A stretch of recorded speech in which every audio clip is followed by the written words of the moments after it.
మనకు పహల్గామ్ దాడి ఏప్రిల్ 22న జరిగిన పహల్గామ్ ఏదైతే ఉందో బేస్రాన్ మెడోస్‌లో జరిగిందది. బేస్రాన్ వ్యాలీ అని గూడా అంటారు. సో, అందులో 26 మంది చనిపోయారు. 25 మంది ట్రావెలర్సు. అందులో ఒకరు నేపాలు, ఒక local horse rider, Kashmiri horse rider. మొత్తం 26 మంది చనిపోయారు. దీనికి సంబంధించి ఎన్ఐఏ చేతికి ఇన్వెస్టిగేషన్ ఇచ్చారు. నేషనల్ ఇన్వెస్టిగేషన్ ఏజెన్సీ ఎన్ఐఏ అంటే. సో, అంటే టెర్రరిస్ట్ యాక్టివిటీస్ అన్నీ కూడా ఎన్ఐఏనే టేకప్ చేస్తుంది కాబట్టి ఎన్ఐఏ గత 10 రోజుల నుంచి కూడా వీళ్ళని పట్టుకోవడానికి కాశ్మీర్లో టెస్ట్ వేసి పెద్ద ఎత్తున ఆపరేషన్స్ చేస్తుంది. దాదాపు 8,000 మందిని ఇప్పటివరకు విచారించింది. అందులో 1,500 యూత్ని పట్టుకొని వాళ్ళని క్షుణ్ణంగా విచారించారని చెప్తున్నారు. దాదాపు 20 మంది ఇప్పటి వరకు గ్రౌండ్ లెవెల్ వర్కర్స్ అంటారు, ఓవర్ గ్రౌండ్ వర్కర్స్ అంటారు వాళ్ళని, ఓజీడబ్ల్యూ.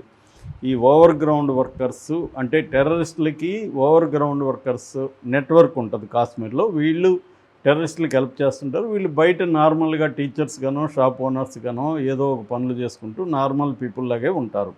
వీళ్ళని ఓజీడబ్ల్యూస్ అంటారు, ఓవర్ గ్రౌండ్ వర్కర్స్ అంటారు. ఇలాంటి వాళ్ళు ఒక 20 మంది ఈ ఆపరేషన్లో పాల్గొన్నట్టుగా ఎన్ఐఏ గుర్తించింది. అయితే ఈ పాల్గొనిందేమో అక్కడ పాల్గొనింది 4 అని చెప్తున్నారు. అందులో 4 పేర్లు కూడా రిలీజ్ చేశారు. ఇద్దరు పాకిస్తాన్ వాళ్ళు ఉన్నారు.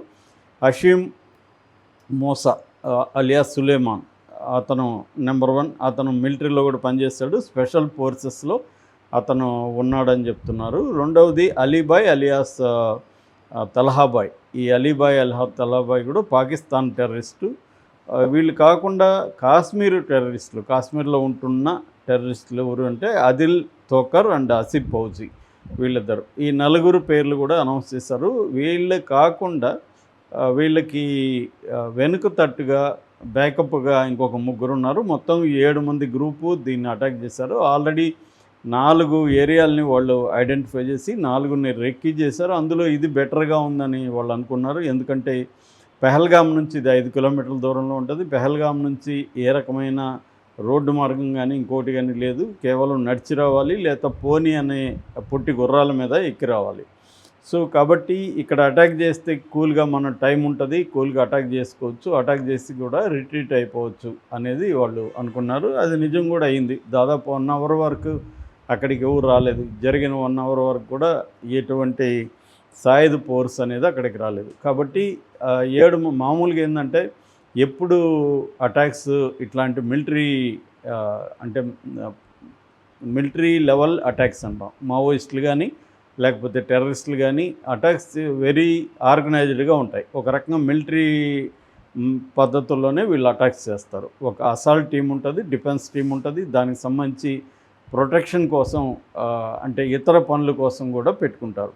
సో ఇక్కడ 4 పార్టిసిపేట్ చేశారంటే ఖచ్చితంగా వీళ్ళ వెనక అక్కడే ఆ అడవిలో ఒక 4-5 ఉండే అవకాశం ఉంది. ఎందుకంటే ఫుడ్డు వీళ్ళకి, ఆ తర్వాత ఫస్ట్ ఎయిడ్ కిట్టు, వీళ్ళకేమన్నా గాయాలైతే ఫస్ట్ ఎయిడ్ కిట్టు ఇట్లాంటివి ఉంటుంది. తర్వాత అక్కడ పైలట్ కూడా ఉంటారు. పైలట్ అంటే రిట్రీట్లో వెళ్ళాలంటే అక్కడ లోకల్గా ఆ ఏరియా మీద పట్టున్న ఒక అతను కూడా పెట్టుకుంటారు.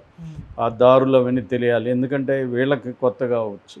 కాకపోతే రెక్కి వీళ్ళు చేస్తుంటారు. దాదాపు 20-22 కిలోమీటర్లు నడిచి రెక్కి చేశారని చెప్తున్నాను. నేను కూడా మావోయిస్టులో చూశాను. వాళ్ళు కూడా ఎక్కడన్నా సిటీలో అటాక్ చేయాలనుకుంటే సిటీ నుంచి ఎలా రిట్రీట్ అవ్వాలనేది నడిచే చూస్తారనమాట. అంటే బై వాక్ చూస్తారు. దానివల్ల ఏమవుతుందంటే టెర్రైన్ మీద మనకు మంచి పట్టు ఉంటుంది. సో అలాగే వీళ్ళు కూడా ఒక 22 కిలోమీటర్లు నడిచి ఇక్కడికి వచ్చారని, మొత్తం ఒక వారం నుంచి ఇక్కడే ఈ ఏరియాలో తిరుగుతున్నారనేది వాళ్ళు, దానికి సంబంధించిన ఫుడ్ కావచ్చు, మెడిసిన్ కావచ్చు, ఇతర ఇవి తెచ్చుకున్నారు. ఇవన్నీ గుర్తించింది. అయితే ఇప్పటి వరకు పట్టుకోలేకపోవడానికి ప్రధాన కారణం ఏంటంటే అక్కడ టెర్రైన్ అంటే ఆ ప్రాంతం అనేది దట్టమైన అడవితో కూడుకుంది. ముఖ్యంగా పిర్పంజల్ రేంజ్ ఫారెస్ట్ అంటారు దాన్ని కాశ్మీర్లో. పిర్పంజల్ రేంజ్ ఫారెస్ట్ వచ్చి ఒక దుర్గమమైన అరణ్యం. సో దాంట్లో అనేక దారులు ఉంటాయి, అనేక గుహలు ఉంటాయి, రకరకాల వ్యవహారాలు ఉంటాయి. అక్కడ దట్టమైన అరణ్యం, దాంట్లో వీళ్ళు వెళ్ళి పట్టుకోవడం కష్టంగా ఉంది ఎక్కడ ఉన్నారా అని. రెండవది సెల్ఫ్ రిలయన్స్ అండ్ ప్రిపరేషన్ అనేది టెర్రరిస్టులకు బాగా పెరిగింది ఈ మధ్యకాలంలో. అంటే వాళ్ళు 10 రోజులైనా 20 రోజులైనా ఆల్రెడీ అడవుల్లో కొన్ని చోట్ల డంపు ఫుడ్ పెట్టేసుకున్నారు వాళ్ళు అక్కడక్కడ. సో ఈ ఎక్కడైనా ఒక చోట ఏదైనా ఇంకొక చోట వాళ్ళకి ఫుడ్ డంప్ ఉంటుంది. అట్లాగే వంట చేసుకోవడానికి కూడా కొన్ని పాత్రలు అవన్నీ కూడా కొన్ని ఏరియాల్లో పూడ్చిపెట్టేసుకున్నారు. సో ఇట్లా వాళ్ళు ఫుడ్డు, మెడిసిను, తర్వాత కమ్యూనికేషన్ కూడా మామూలుగా అయితే టెర్రరిస్టుల ఫోన్లని వాటిని ఇంటర్సెప్ట్ చేయడం అనేది మన వాళ్ళకి బాగా ఈజీగా ఉండేది.